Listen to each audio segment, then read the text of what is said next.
Hi, അസ്സലാമു അലൈക്കും.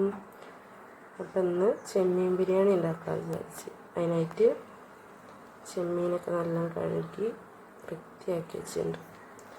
ഇനി ഇതിൽ കുറച്ച് മസാല തേക്കാം. അപ്പോൾ അതാ ചെമ്മീനൊക്കെ നല്ല മസാല തേച്ച് റെഡി ആയിട്ടുണ്ട്. അപ്പം ഇനി കുറച്ച് നേരം റെസ്റ്റ് ചെയ്യാൻ വെക്കാം.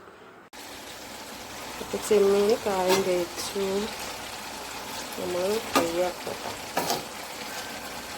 ഫ്രൈ ചെയ്തിട്ടാണ് ബിരിയാണി വെക്കുന്നത്.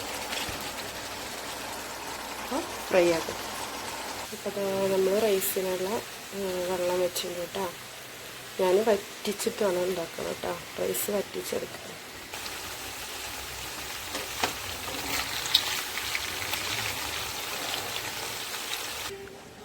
അപ്പോൾ റൈസ് ഇതായിട്ടുണ്ട്. ഇത് നല്ല വേവട്ടെ. ഇതിൻ്റെ കൂടെ തന്നെ നമ്മൾ ചെമ്മീൻ നല്ല വെള്ളയിക്കൊണ്ടിരിക്കുന്നു. അപ്പോൾ അടുത്തത് നമ്മൾ മസാല റെഡിയാക്കുകയാണ്. അതിന് വേണ്ടിയിട്ട് വെളിച്ചെണ്ണയിലാണ് ഉണ്ടാക്കുന്നത് കേട്ടോ.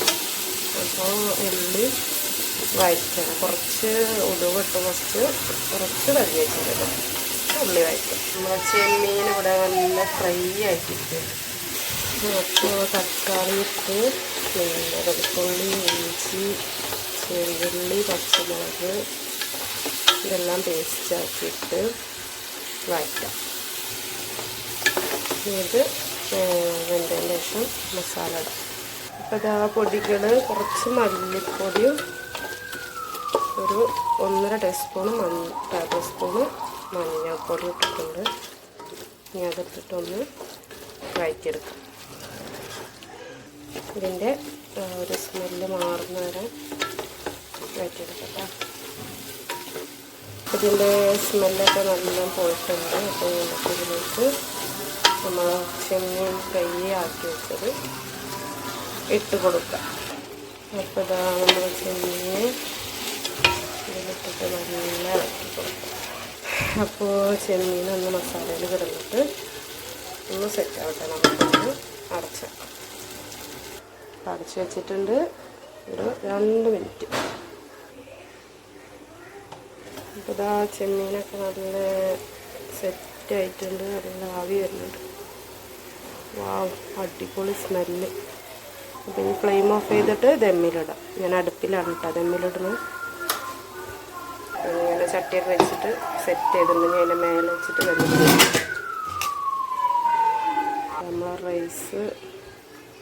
അപ്പം ഇനി റൈസ് ദമ്മാക്കട്ടെ. ദമ്മിട്ടുകൊണ്ടിരിക്കുകയാണ്. അപ്പോൾ ഞാനിങ്ങനെ പച്ചമുളക് അതിൻ്റെ സൈഡിലൊക്കെ ആയിട്ട് വെച്ചിട്ടുണ്ട് കേട്ടോ. എനിക്ക് പച്ചമുളകിൻ്റെ ഫ്ലേവർ ഭയങ്കര ഇഷ്ടമാണ്. അതുകൊണ്ട് ഞാൻ ഇങ്ങനെ വെച്ച് കൊടുക്കുന്നുണ്ട്. അപ്പോൾ ഇതാ നമ്മുടെ റൈസ് റെഡി ആയിട്ടുണ്ട്. ദമ്മിലിട്ടിട്ടുണ്ട്. ഞാൻ കൂടുതൽ ഡെക്കറേഷനും ചെയ്തില്ല. കാരണം നമ്മൾ വീട്ടിൽ കഴിക്കാനുള്ളതല്ലേ, സിമ്പിളായിട്ട്. അപ്പോൾ ഇത് ദം പൊട്ടിക്കുമ്പോൾ കാണാം. ഇത് നമ്മുടെ വീട്ടിൽ തന്നെ ഉണ്ടാകുന്ന ഒരു തരം ചെടി പോലെ തന്നെ കേട്ടോ. അത് നമ്മൾ ഇങ്ങനെ ബിരിയാണിയിലൊക്കെ യൂസ് ചെയ്യുന്ന കാര്യമാണ്. നല്ല സ്മെല്ലാണ് കേട്ടോ. അത് ഇട്ട് കഴിഞ്ഞാൽ നമ്മുടെ റൈസിന് മസാലക്കൊക്കെ നല്ല സ്മെല്ല് കിട്ടും ഇതിട്ട് കഴിഞ്ഞാൽ. അപ്പോൾ ഇതാ ഇങ്ങനെയാണ് കേട്ടോ ഞാൻ ദമ്മ് ചെയ്തുള്ളത്. നമ്മുടെ ബിരിയാണി നമുക്ക് ഇതൊന്ന് തുറന്ന് നോക്കാം. അപ്പോൾ നല്ല സ്മെല്ല് കേട്ടോ.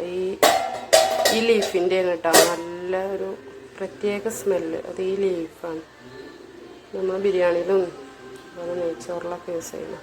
നമുക്കിതിൽ നിന്ന് കുറച്ച് റൈസ് മേലെ ഒന്നുകൂടെ മാറ്റണം കേട്ടോ. അപ്പോൾ നമുക്ക് ഒക്കെ കൂടെ ഒന്ന് മിക്സ് ചെയ്യണം. മസാലയും റൈസും എല്ലാം കൂടെ. അപ്പോൾ നമ്മൾ കുറച്ച് റൈസ് എടുത്ത് മാറ്റിയിട്ടുണ്ടെങ്കിൽ മസാലയും ഇതും കൂടെ ഒന്ന് മിക്സ് ചെയ്യണം കേട്ടോ. വാവ്, നല്ല സ്മെല്ലുണ്ട് കേട്ടോ. ചെമ്മീൻ്റെയും മസാലയുടെയൊക്കെ കൂടെ ചിക്കൻ ബിരിയാണിക്കാളും നല്ല സ്മെല്ല്. കഴിച്ചിട്ട് ബാക്കി പറയാം കേട്ടോ. അപ്പോൾ ഇതാ നമ്മുടെ ചെമ്മീൻ ബിരിയാണി സലാഡ് കൂട്ടൊന്ന് കഴിച്ചു നോക്കാം.